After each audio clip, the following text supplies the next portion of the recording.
Hi guys, welcome back to channel. இன்றைக்கி நம்ம இந்த ட்ராமாவோட நெக்ஸ்ட் எபிசோடு தான் பார்க்க போகிறோம். போன எபிசோடில் நம்ம ஜுன்சோ ஆஜனோட அப்பா பண்ணுற திருட்டு வேலையெல்லாம் பார்த்து அவர் கையும் காலமும் பிடிக்கணும்னு வீடியோ ரெக்கார்ட் பண்ணி அவர் துரத்திட்டு போவாங்க. ஒரு பாயிண்டில் அவங்க ரெண்டு பேருக்குள்ளே பயங்கரமாக சண்டை போக அப்போ நம்ம ஜுன்சோ ஆஜனோட அப்பா கொலை பண்ணலான்னு ஒரு பெரிய கல் எடுத்து தூக்கி போட பார்க்குறாரு. ஆனால் அவர் கொலை பண்ணுற அளவுக்கு நம்ம ஜுன்சோவுக்கு தைரியம் இல்லாதனால அப்படியே போட்டுடுறாங்க. இது எல்லாத்தையுமே தூரத்தில் இருந்து நம்ம ஆஜின் பார்த்துட்டு இருக்காங்க. அந்த இடத்துக்கு போலீஸ் வந்து நம்ம ஜுன்சனையும் ஆஜனோட அப்பாவையும் அந்த இடத்துல இருந்து அரெஸ்ட் பண்ணி கூட்டு போயிடுறாங்க. போலீஸ் ஸ்டேஷன்ல நம்ம ஹீரோயின் வந்து அவங்க அப்பாவுக்கு சப்போர்ட் பண்ணி பேச இப்போ நம்ம ஜுன்சோ தான் தப்பு பண்ணாங்க அப்படின்னு சொல்லி அவங்கள ஜெயிலில் போட்டுடுறாங்க. நம்ம ஜுன்சோ வந்து கேட்குறாரு, நீ எதுக்காக இப்படி பண்ண? நான் தான் உன் பிரச்சனையெல்லாம் பார்த்துக்கிறேன்னு சொன்னேன்ல, நீ என்ன பார்த்துக்குவ? உன்னால் அவர் கொல்ல கூட முடியல, என்ன பண்ணியிருப்ப? மிஞ்சி மிஞ்சி போனால் அவனை போலீஸில் பிடிச்சி கொடுத்துருப்பேன். ஆனால் அவன் கொஞ்சம் வருஷத்துலேருந்து வெளில வந்து திரும்ப என்னை டார்ச்சர் பண்ணுவான். இந்த விஷயத்த நானே பார்த்துக்கிறேன், நீ எதுவும் பண்ணாமல் இருந்தால் போதும் அப்படின்னு சொல்லிட்டு நம்ம ஹீரோயின் அந்த இடத்த விட்டு போக அடுத்த சீன்லேயே நம்ம ஹீரோயின் அடிப்பட்ட மாதிரி அவங்க நெத்தியில் பேண்டேஜ் எல்லாம் ஓட்டிகிட்டு இருக்காங்க. நம்ம கிம் வந்து ஆல்ரெடி சொல்லியிருப்பாங்க, உனக்கு என்ன பிரச்சனையாக இருந்தாலும் நான் பார்த்துக்கிறேன் அப்படின்னு. ஸோ இப்போ அவரை மாட்ட வைக்கணுங்கிறதுக்காகவே நம்ம ஹீரோயின் வந்து அவங்க உடம்புல அடிப்பட்ட மாதிரி பேண்டேஜ் எல்லாம் போட்டு ஓட்டிகிட்டு இருக்கு. நெக்ஸ்ட் டே நம்ம ஹீரோயின் கெஃபேக்கு போனதும் கிம் வந்து கேட்குறாங்க என்னாச்சுன்னு. கொஞ்ச நாளாகவே நான் ஒரு ஸ்டாக்கர் வந்து ரொம்ப ஃபாலோ பண்ணி டிஸ்டர்ப் பண்ணிருக்கான். நேற்று நைட் அவனால தான் எனக்கு இப்படி ஆச்சு. நீ போலீஸ்க்கு இன்ஃபார்ம் பண்ணி ஆல்ரெடான எவிடன்ஸ் ஏதாவது இருந்தால் மட்டும்தான் போலீஸ் வந்து நம்பி அதுக்கான ஆக்ஷன் எடுப்பாங்க. அது மட்டும் இல்லாமல் ஜுன்சோவும் அவங்க கிராண்ட்பாவோட வீட்டில் இருக்கான். இப்போ எனக்கு ஹெல்ப் பண்ணுறதுக்குன்னு யாருமே இல்லை அப்படின்னு சொல்லி நம்ம ஹீரோயின் பாவமாக சொல்லி, இவனுக்கு கவலைப்படாதம்மா, இன்றைக்கி நைட் நானே இவனை வீட்டுக்கு கூப்பிட்டு போகிறேன் அப்படின்னு சொல்லி நைட் நம்ம ஹீரோனை ட்ராப் பண்ண போகிறாங்க. இப்போ நம்ம ஹீரோனுக்கு கிஃப்டாக பெப்பர் ஸ்ப்ரே கொடுக்குறாங்க. நீங்கள் இந்த மாதிரி ஏதாவது ரிக்ரெட் பண்ணியிருக்கீங்களா? தெரியாத ஸ்ட்ரேஞ்சருக்கு ஹெல்ப் பண்ண போய் உங்கள் லைஃப் ஒரு வேளை மோசமான ஆபத்தில் மாட்டிக்கிச்சுன்னா அப்போ என்ன பண்ணுவீங்க அப்படின்னு கேட்க, எனக்கு அதில் எல்லாம் நம்பிக்கை இல்லை.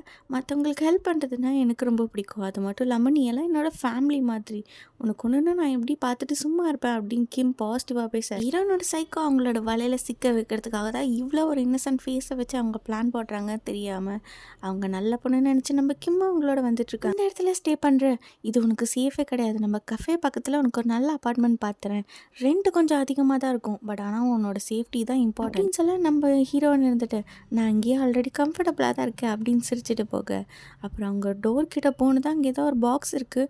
அதை ஓப்பன் பண்ணி பார்த்தா உள்ளே செத்து போன எலி இருக்கும். அதை பார்த்து நம்ம ஹீரோயின் பயங்கரமாக பயப்பட என்னாச்சுன்னு சொல்லி நம்ம கிம்மும் வந்து பார்க்க அந்த பாக்ஸ்குள்ளார எலியோட சேர்த்து ஒரு நோட்ஸும் இருக்குது. அடுத்து நீ தான் அப்படின்னு இருக்கு. ஹீரோனுக்காக ஒளிஞ்சிருந்த அந்த சைக்கோ நம்ம கிம்மை பார்த்தது அந்த இடத்த விட்டு ஓடுறாங்க.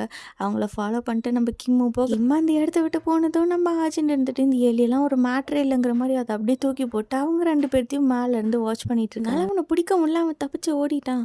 நீ வேற எங்கேயாவது நைட்டு ஸ்டே பண்ண முடியுமா அப்படின்னு நம்ம கிம் கேட்க, ஆல்ரெடி என் ஃப்ரெண்டு வரேன்னு சொல்லிட்டு ஸோ ப்ராப்ளம் இல்லை அப்படின்னு நம்ம ஹீரோன்னு சொல்கிறோம். இப்போ அங்கே கட் பண்ண அடுத்த சீன் நம்ம ஹீரோனோட கஃபேல ஒர்க் பண்ணுறவங்க அவங்க ஃப்ரெண்ட்ஸோட நைட் அப்படி ஜாலியாக போயிட்டுருக்கப்போ அந்த சூப்பர் மார்க்கெட்டில் நம்ம ஹீரோயின் போகிறத பார்க்குறாங்க. அவங்க பின்னாடி இந்த சைக்கோவும் ஃபாலோ பண்ணிட்டு போகிறாங்க. இது எல்லாத்தையுமே அவர் பார்த்துட்டு இருக்க அடுத்த சீனில் வீட்டுக்கு வந்து நம்ம ஆஜின்னு அவங்க வீட்டில் இருக்க எல்லா பொருளும் கீழே தூக்கி போட்டு பயங்கரமாக உடைக்கிறாங்க. அப்புறம் அவங்க அப்பாவுக்கு மெசேஜ் பண்ணுறாங்க, உனக்கு தேவையான காசை நான் ரெடி பண்ணிட்டேன், நைட் 8 மணிக்கு வீட்டில் வந்து வாங்கிக்கோ அப்படின்னு. கட் பண்ணால் அடுத்த சீன் இப்போ பாஸ்ட்டை தான் காட்டுறாங்க. ஆச்சின்னு அவங்களோட என்டர்டைன்மெண்ட் கம்பெனியில் ஜாயின் பண்ணிக்க சொல்லி ஆல்ரெடி ஒரு லேடி வந்து கேட்டிருப்பாங்கல்ல, இப்போ அவங்க தான் மறுபடியும் நம்ம ஹீரோனை மீட் பண்ணுறாங்க. ஆக்ட்ரஸ் ஆகணும்னு ஒரு சின்ன ஆசையாவது இருக்கும்ல.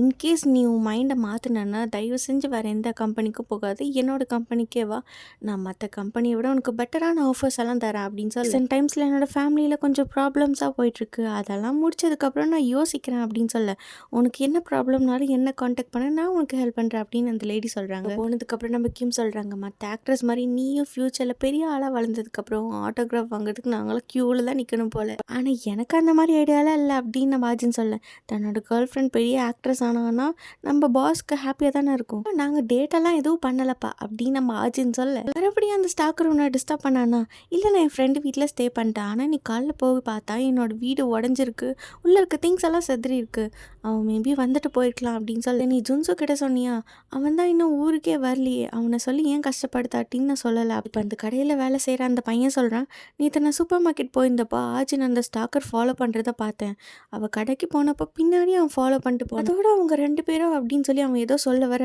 இது எல்லாத்தையுமே ஆஜின் கிச்சன்லேருந்து கேட்டுட்ருக்காங்க. உடனே அங்கே இருக்க கத்தி எடுத்து அவங்க கையை கட் பண்ணிக்கிறாங்க. இவங்க கத்துற சவுண்டு கேட்டு கிம் வந்து பார்க்க சரியாக தூங்கல, அதனால தான் தெரியாமல் கையை கட் பண்ணிட்டேன் அப்படின்னு சொல்ல, அவங்க பேசுகிற டாப்பிக்கை மறந்து நம்ம ஹீரோனுக்கு ஃபர்ஸ்ட் எய்ட் பண்ண வந்துடுறாங்க. இந்த பக்கம் நம்ம ஆஜினோட அப்பா அவங்களோட வீட்டுக்கு வந்துட்டாங்க. கிம்மும் நம்ம ஆஜினா டாக்ஸி ஏற்றி அனுப்பிச்சி விட்றாங்க, என் வீட்டில் வந்து ஸ்டே பண்ணு, நாளைக்கு நம்ம உனக்கு வேறு அப்பார்ட்மெண்ட் பார்த்துக்கலாம் அப்படின்னு. அர்ஜுனும் சரின்னு சொல்லிட்டு டாக்ஸி டிரைவர் கிட்ட என்னோட வீட்டுக்கு போங்க அப்படின்னு அவங்களோட அட்ரஸ் சொல்ல, இப்போ கிம்முக்கு வந்து டெக்ஸ்ட் பண்ணுறாங்க. என்னோட ஒரு சில திங்ஸ் எல்லாம் இருக்குது, அதை எடுக்கணுங்கிறதுக்காக நான் என்னோட அப்பார்ட்மெண்ட் போகிறேன். இந்த ஸ்டாக்கர் மறுபடியும் வந்தானே என்ன பண்ணுவேன்? இல்லை ஒரு 10 மினிட்ஸ் தான், நான் டக்குன்னு வந்துடுவேன். சரி எதாருன்னா எனக்கு கால் பண்ணு அப்படின்னு சொல்கிறாங்க. நம்ம அர்ஜுன் வீட்டுக்கு வந்ததும் அவங்க அப்பா ரெடியாக வெயிட் பண்ணிருக்காங்க. ஏன் இவ்வளோ லேட்டு அப்படின்னு கேட்க, நானும் இந்த மூமெண்ட்காக தான் ரொம்ப நாளாக காத்துக்கிட்டு இருந்தேன். கொஞ்சம் லேட்டாக தான் ஆச்சு, ஆனால் இன்னைக்கோட எல்லாமே முடிஞ்சிடும், கவலைப்படாதீங்க அப்படின்னு சொல்லிட்டு நம்ம ஹீரோயின் வில்லத்தனமாக கிட்ட வேறு என்னோட பணம் எங்கே அப்படின்னு கேட்க, கண்டிப்பாக தரேன், உங்களுக்கு தராமல் வேறு எங்கே போக போகிறேன், ஃபர்ஸ்ட் இதை போட்டுக்கோங்க, உங்கள் பர்த்டேக்காக நான் ஆசையாக வாங்கிட்டு வந்து கிஃப்ட்னு சொல்லி நம்ம ஹீரோயின் அந்த கேப் மாதிரி இருக்க ஒன்று எடுத்து கொடுக்க, என்னது இதை போய் நான் போடணுமா அப்படின்னு அவர் கேட்க, நான் எப்போவுமே நினச்சிக்குவேன் ஒருவேளை உங்களுக்கும் எனக்கும் ஒரு ரிலேஷன்ஷிப் நல்லா இருந்துச்சுன்னா நம்மளோட லைஃப் எப்படி இருக்கும். ஃபர்ஸ்ட் என்கிட்ட எதுவும் இல்லை, ஆனால் இப்போ நான் சம்பாதிக்கிறேன், நீங்கள் கேட்டது எல்லாமே எங்களால் தர முடியும், அதனால் என்னோட சின்ன கிஃப்ட்டை ப்ளீஸ் அக்செப்ட் பண்ணிக்கோங்க, நீங்கள் போட்டுக்கிட்டீங்கன்னா கண்டிப்பாக நான் உங்களுக்கு உங்களோட காசை நான் தரேன் அப்படின்னு நம்ம ஆஜின்னு சொல்ல, நான் இதை வச்சு நீ ஏமாற்ற பார்க்குறியா அப்படின்னு அவர் கேட்க, இருங்க நானே உங்களுக்கு போட்டு விட்றேன் அப்படின்னு சொல்லி நம்ம ஆஜின் போட்டு விட்றாங்க. இது உங்களுக்கு ரொம்ப பர்ஃபெக்டாக இருக்குது, நீங்கள் இதில் ரொம்ப அழகாக இருக்கீங்க, உங்களை ரொம்ப மிஸ் பண்ண போகிறப்பா. என்னது அப்பாவா, இத்தனை வருஷத்தில் நீ என்ன அப்பான்னு கூப்பிட்றா அப்படின்னு சொல்லி அவர் ரொம்ப சந்தேகமாக பார்க்க, ஆஜினா உருகி உருகி நடிக்கிறாங்க. ஒரு செகண்டில் அவரே ஏமாந்துடுறாங்க. வந்ததுக்கு அப்புறம் தான் அப்பாவை எப்படி மதிக்கணும்னு ஒரு வழியாக கற்றுக்கிட்ட போல், சரி இந்த உலகத்தில் இந்த மாதிரி நீ ரொம்ப சாஃப்டாலாம் இருக்கக்கூடாது, கொஞ்சமாவது க்ரூவலாக இருக்கணும், அப்படின்னா தான் நம்ம சர்வே பண்ண முடியும், ஒழுங்காக என் காசு எடுத்துகிட்டு வா அப்படின்னு சொல்ல நம்ம ஹீரோயின் பேக் எடுத்துகிட்டு வந்து கொடுக்குறாங்க. அதை ஓப்பன் பண்ணி பார்த்துட்டு அவர் பயங்கர ஆரகண்ட்டாக சிரிக்கிறாரு. அதை பார்த்துட்டு நம்ம ஆச்சினும் சிரிக்க, எங்கே என்னோட காசு அப்படின்னு சொல்லி அங்கே இருக்க அந்த வேஸ்ட் பேப்பர்லாம் நம்ம ஹீரோயின் மூஞ்சியில் விட்டு எறிகிறாங்க. காசுக்கு பதிலாக நம்ம ஹீரோயின் வெறும் ஃபேக் பேப்பர்ஸ் வந்து வச்சுருப்பாங்க. இது என்னோட பணம், நான் இதுக்காக உனக்கு தரணும், லைஃப் லாங் என்னென்ன உனக்கு அடிமையாக இருக்க சொல்கிறியா, பட் ஆனால் உங்களுக்கு ஒன்று தெரியுமாப்பா, இன்றைக்கி எனக்கு நீங்கள் ரொம்ப அவசியம், இன்னைக்கு தான் நீங்கள் எனக்கு ரொம்ப தேவைப்படுறீங்க, என்ன இப்போ என்னை பார்த்தா உங்களுக்கு அடிக்கணும் போல் இருக்கா, டார்ச்சர் பண்ணணும், என்ன கொலை பண்ணணும் போல் உங்களுக்கு தோணுதா, ஓ அவ்வளோதானே உனக்கு ஆசை, கண்டிப்பாக உன்னை ஆசையை நான் நிறைவேற்றிடுறேன் அப்படின்னு சொல்லி நம்ம ஹீரோனை தூக்கி போட்டு பயங்கரமாக அடிக்கிறாங்க. கீழே விழுகிறப்ப நம்ம ஹீரோயின் வந்து கிம்முக்கு கால் பண்ணியிருப்பாங்க. ஃபோன் ஒரு பக்கம் போய் விழுக, அந்த பக்கம் நம்ம ஆஜினோட அப்பா அங்கே அடிச்சிட்டு இருக்காங்க. அந்த பக்கம் நம்ம கிம்மு கால் அட்டன் பண்ணி நம்ம ஆஜின்கிட்ட பேச ட்ரை பண்ணுறாங்க. ஆனால் ஆஜின் அலற சத்தமும் கத்துற சத்தமும் தான் கேட்குது. இதனால் பயந்து கிம் ஒரு பக்கம் கிளம்ப, இந்த பக்கம் போலீஸ் ஸ்டேஷன்லேருந்து நம்ம ஹீரோ வந்து வெளியில் வராங்க. அதில் வரப்போ நம்ம கிம் வந்து போலீஸ்க்கு கால் பண்ணி நம்ம ஆஜினோட அட்ரஸ் எல்லாம் சொல்கிறாங்க, இந்த மாதிரி அங்கே ஸ்டாக்கர் வந்துட்டாங்க அப்படின்னு. இப்போ வீட்டில் பார்த்தா நம்ம ஆஜினோட அப்பா அவங்கள போட்டு பயங்கரமாக அடிச்சிடுறாங்க. நம்ம ஆஜின் வாட்சில் பார்க்குறாங்க, இன்னும் 10 மினிட்ஸ் தான், எப்படியாவது நம்ம பொறுத்துக்கிட்டோம்னா அதுக்குள்ளே கிம் வந்துடுவார், நம்மளை காப்பாற்றிடுவார் அப்படின்னு. ஆனால் நம்ம ஆஜினோட அப்பா கொஞ்சம் கூட இறக்கமே இல்லாமல் நம்ம ஆஜினை போட்டு பயங்கரமாக அடிக்கிறாங்க. அங்கே பணம் எங்கே இருக்குன்னு சொல்லு அப்படின்னு சொல்ல நம்ம ஆச்சின்னு பாத்ரூம் கிட்ட கை காட்டாவோ அங்கே தான் இருக்கா அப்படின்னு போய் செக் பண்ணுறாங்க. ஆனால் அங்கே எதுவும் இல்லை. உடனே அந்த கோவத்தில் மறுபடியும் வந்து அடிக்க நம்ம ஆச்சின் கையில் இருந்த பேப்பர் ஸ்ப்ரேவாக அவர் மூஞ்சில் அடிக்கிறாங்க. இந்த கேப்பில் நம்ம கிம் வந்து ஆச்சினோட அப்பார்ட்மெண்ட்டுக்கு ஒரு வழியாக வந்துடுறாங்க. இதில் கடுப்பான நம்ம ஆச்சினோட அப்பா இன்னும் வெறித்தனம் அதிகமாகி நம்ம ஆச்சினை போட்டு பயங்கரமாக அடிக்கிறாங்க. ஆச்சினும் டோரையை பார்த்துட்டு இருக்காங்க, எப்போ கிம் வருவாங்க, எப்போ நம்மளை காப்பாற்றுவாங்க அப்படின்னு சொல்லிட்டு. நம்ம ஆச்சினும் கொஞ்சம் கொஞ்சமாக டேபிள் கிட்ட நகர்ந்து போய் அந்த லைட்டை ஆஃப் பண்ணி விட்டுறாங்க. ஆச்சினோட அப்பா அவங்கள போட்டு பயங்கரமாக அடிச்சிட்டு இருக்கு. நம்ம கிம்ம டோர் கிட்ட வந்துட்டாரு. கொஞ்சம் கூட யோசிக்காமல் அவரோட அந்த பேஸ்பால் பேட் எடுத்துட்டு உள்ளே போய் நம்ம ஆச்சினை காப்பாற்றுறாரு. அவளுக்கும் பொண்ணோட வயசு இருக்கும், அவகிட்ட போய் நீ தப்பாக நடந்துக்க ட்ரை பண்ணுறியா அப்படின்னு சொல்லி நம்ம ஆச்சினோட அப்பாவை தள்ளி விட்டு நம்ம ஆச்சினை போய் பார்க்குறாங்க. அவங்க ரொம்ப மோசமான கண்டிஷனில் இருக்காங்க. திரும்ப நம்ம ஆச்சினோட அப்பா அவங்களை அட்டாக் பண்ண ட்ரை பண்ண அப்போ நம்ம கிம் அந்த பேஸ்பால் பேட் எடுத்து நம்ம ஆச்சினோட அப்பா தலையிலேயே அடிச்சிடுறாங்க. இதில் அவர் கீழே விழுந்து மயங்க.